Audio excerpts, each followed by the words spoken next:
Hi there. We're moving on in our video series, ESG, from acronym to action.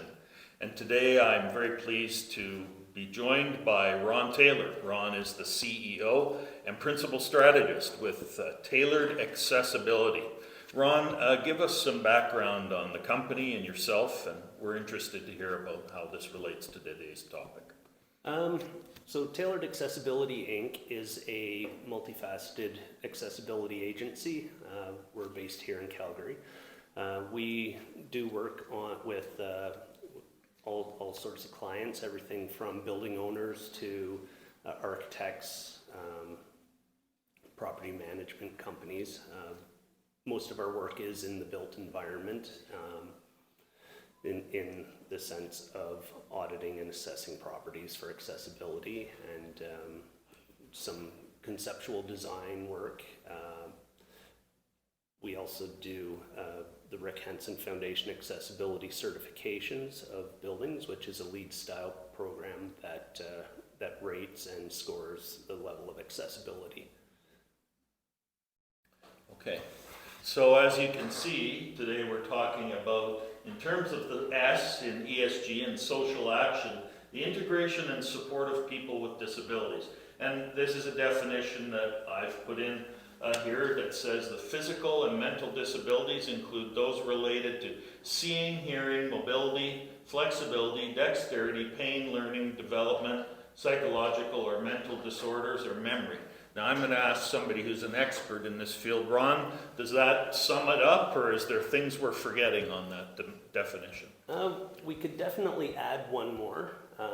We're looking at a very important one that's missing is speech. That could be the result of a stroke or a brain injury that a person could have their mental faculties still 100% acute, and the only issue they struggle with is relaying that. It could just be a disruption in their speech in relaying information to other people. Well, that's an excellent point. So this is actually something that you're working with companies right now to take into consideration, because I for one would be a person that didn't think about that right off the bat. So. No, most people don't think about accessibility at all because they simply don't have the occasion to do so. It doesn't affect them in their personal day-to-day life. So it's more of a from my professional perspective of it, I don't really tell people something they don't already know. I just turn the light bulb on. Okay. So you mentioned about the Rick Hansen Society, I think it is. Now this is fascinating to me. So there's an actual certification. Talk to us a bit about that. Is that fairly local or is it national? Is there chances that might become sort of a global standard? What are you guys working on with that? Well, at the moment it's a national program. Oh, okay. It's hosted by Canadian Standards Association on their platform. Oh. So I've done buildings from BC to Manitoba in that. As I mentioned, we go into a building, we'll go through with our checklist and rate to what degree the accessibility is there in the building, and we'll submit a final score and some supporting photos for the justification of it, and that will be adjudicated by the Rick Hansen Foundation and hosted on the national registry. Okay, so there is a national registry then of the buildings and organizations and their response then to the accessibility issue. Yes. Yeah, you mentioned CSA, so that's obviously that's a huge thing for the CSA to be a part of that. So I'd be interested to know, what has been the response? Have you seen companies and businesses want to participate in it? Is there still a bit of hesitancy, or are people really tending to grab onto this and accept it? You know, it's very geographical, to be honest. Really? Okay. And if you look at where provinces have implemented accessibility legislation, there's a lot more buildings that are being done in those regions. Here in Alberta, we don't have a lot on the registry. Places like BC, Ontario, Nova Scotia, they have provincial legislation for accessible properties, and it goes much further than that as well. It goes into their legislation goes into things like financial security for people with disabilities, and BC, they have their 2024 is their plan to implement their accessibility legislation, and they seem to be on track to nail that one down. Okay, fantastic. Now in the federal side, is that something that's just mandated federally then, or is there still work to be done there as well? Well, federally, we have the Accessible Canada Act. Okay. It came out several years ago. It's affected a lot of federally regulated things, such as transportation. I've actually done a project with an airport, an international airport here in Canada, that I assisted them in a gap analysis of where they are and where the new accessible transportation for people with disabilities regulations were mandating that they get to. And so I helped them get to that, and that was a lot of going through their documents, creating training materials, doing the built environment assessment, and looking at policies, procedures, and their technology. Okay.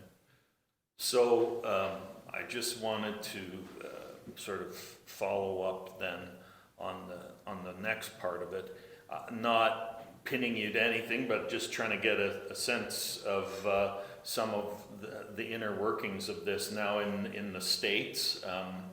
We may in fact have some people watching from there. Do you have communication back and forth with that, or do you know where they're headed, or similar programs down there? Well, it's interesting you bring this one up. They've had the Disabilities Act there, the ADA, for many years now. And I believe in the US it's more, it's biting on a lot harder. Okay. I feel that may be because it's more of a litigious environment. Right.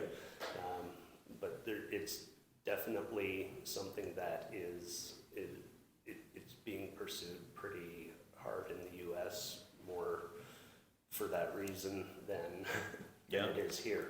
Okay, excellent. Well, let's hope it continues that way.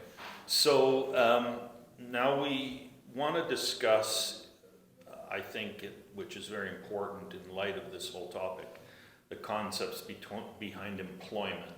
And I know we've had some discussion earlier regarding this, but I want you to speak, if you could, to where you think we've gone right and where you think we've gone wrong, and what should be our thoughts in and around employment in terms of people that have disabilities. I think for the business case of the built environment being made accessible, there's a whole untapped workforce out there. The more accessible you can make your business, the more customers you'll have. But on the other side of the counter, you have this access to numbers as high as 20% of people with disabilities that are looking for employment. And I mean, what the government offers in programs is hardly enough for a lot of people with disabilities to live on. And they want to work, but we just don't have companies that are prepared to bring disabilities. There's many benefits to making your business accessible, not just for customers, but if you're going to put the effort in to bring a person in with a disability to work for you, there's better chance of employee retention. You're taking care of each other. Right. And of course, when you go out above and beyond in accommodating your employees, your employee retention is substantially higher, and you're saving in training substantially. So it's definitely makes sense to make your business accessible for employees. I mean, you mentioned a number upwards of 20%. So I'm envisioning that. So in a company of 100 people, that's 20 people roughly that would be potentially having visible disabilities. And then in a company of 1,000, which of course there are many towers down here in Calgary and any other city, which are full of employment forces. That's an unbelievable number when you look at it. Yeah. And one of the things that I'll bring up, you said visibly. Yeah, I realized that as I said it, Ron. I said Ron is going to get me on that. So go ahead. I want you to comment on that. There are many disabilities that are not visible. Absolutely. And those have to be accommodated as well. Yeah. Well, obviously we know that mental health is becoming a huge issue in our society, and that for sure I know is something that's not visible on many occasions, but it's a huge issue. So thank you for that. I literally, like I said, realized I put my foot in my mouth as soon as I said that. So 20%. Is there legislation? Do you think that is the legislation strong enough to now move forward and let companies know that they need to be doing this, they have to be doing this? It's not something obviously that you always want to be legislating something, but do you think that it is strong enough that now for a person like yourself who's in this business, you can now move forward to say to companies, you really do need to change because you're behind on whatever clause or something in the legislation, or do we need to work on that? Again, to reiterate what you said, I dislike that we have to legislate it. It's just the right thing to do to do it, and unfortunately in many cases we do have to legislate it because, again, if you don't have to think about it, you typically don't. Right. So we make this legislation, and the thing with laws is that's the minimum that you have to do. So if people don't know what else is out there, the minimum is all they're going to do because that is what is written. Yeah. And so we are, as a society, setting the bar at a minimum, and that's what we're reaching. The bar has plenty of space to go up higher, and that's where we need to be responsible. Yeah, that's a really fantastic point, Ron, and it's the same on the environmental side. Obviously, governance, but especially on environmental, we see, the bar is down here. You're still allowed to do X, right? Knowing full well X doesn't resolve the whole problem, and it sounds like we still have these issues. So for sure. I think we've had this discussion in our other videos, and I think you would probably agree. I've said that at the very heart of this whole concept behind ESG is the fact that it's about community. And so when we are committed to community, then we're committed to each other, right? And we're committed to taking care of it. And so it's the do unto others as you would want them to do unto you, right? And none of us, of course, it's interesting because, and I think, I mentioned this to you before when we were chatting,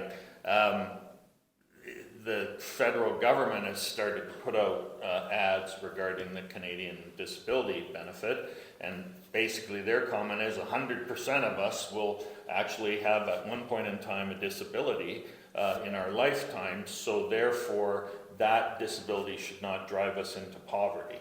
Are you still seeing that that is an issue, that people with disabilities are on the brink of that, or that having that can still, even with all the legislation and things that we have out there now, could still push people into a situation of poverty or working poor?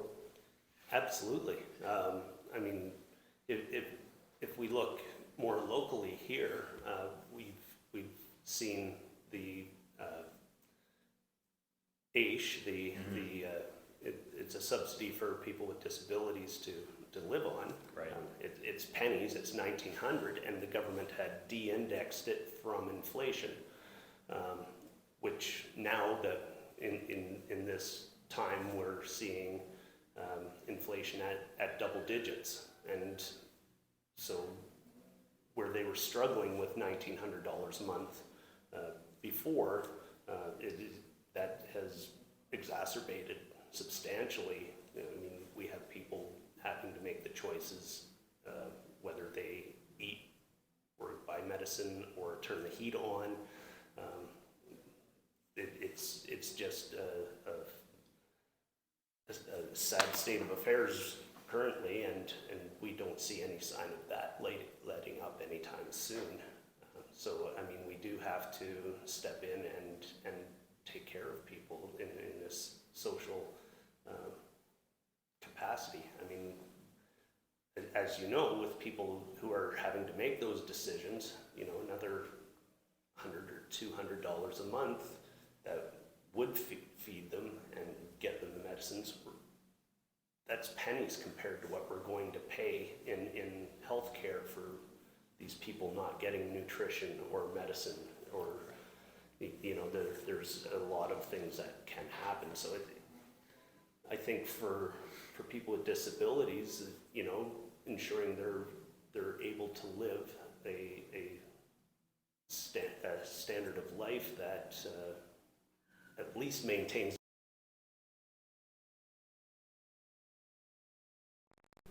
as our baseline. Yeah. It's interesting because I was literally doing math in my head while you were talking, and let's just, for argument's sake, say that inflation's roughly around, you know, 10% arguably. Well, yeah, that's another $200. And the fact that the $200 is there regardless of if they get an increase or not, doesn't matter. It's cost $200 more to run your life. And, you know, $2,000 in the city of Calgary or the city of, you know, wherever, name a city, big city, there's not a lot of money to live. Taking in roommates, Yeah. or doing whatever you have to do to survive, really. Yeah. It is survival mode, and it's unfortunate that in a society that has the resources that we do, that people live like that. Yeah. Well, and it's part of the bottom line, and we've discussed this earlier in the videos, in that, you know, companies and governments and communities need to really look at what the true cost is. And you nailed it there when you said that if, yeah, okay, we're gonna reduce it, we're not gonna index it for inflation.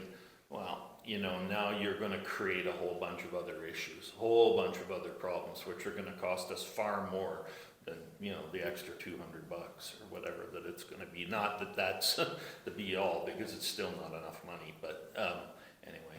So again, heart of this whole ESG issue in my mind is community, and Ron, you've absolutely hit it on the head. We have work to do, but we have to begin to realize that persons with disabilities are part of our community and need to be a vital part of our corporations and our organizations for us to really succeed.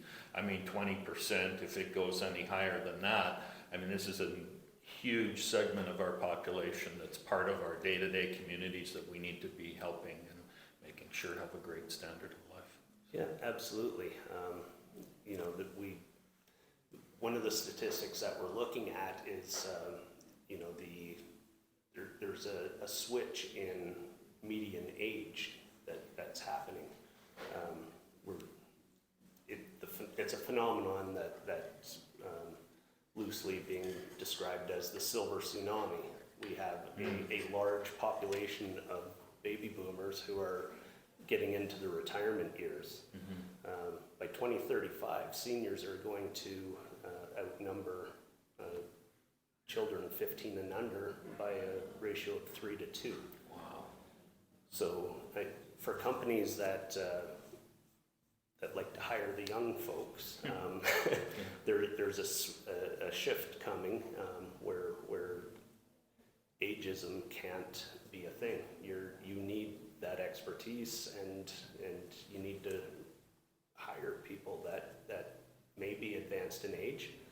You get a little extra wisdom with that, and some good mentors for the younger folks. But with that shift in the aging population, your workforce is going to look a lot different. Yeah. And with back to the point of inflation and that, some of these seniors aren't going to see retirement at 65. They're going to have to stay in the game much longer, just out of survival. Yeah. Wow. So my gray hair is not going to be a bad thing afterwards. So. Ron, we really appreciate you being part of our video today. Look forward to seeing you on the next video, ESG acronym to action. Thanks for now.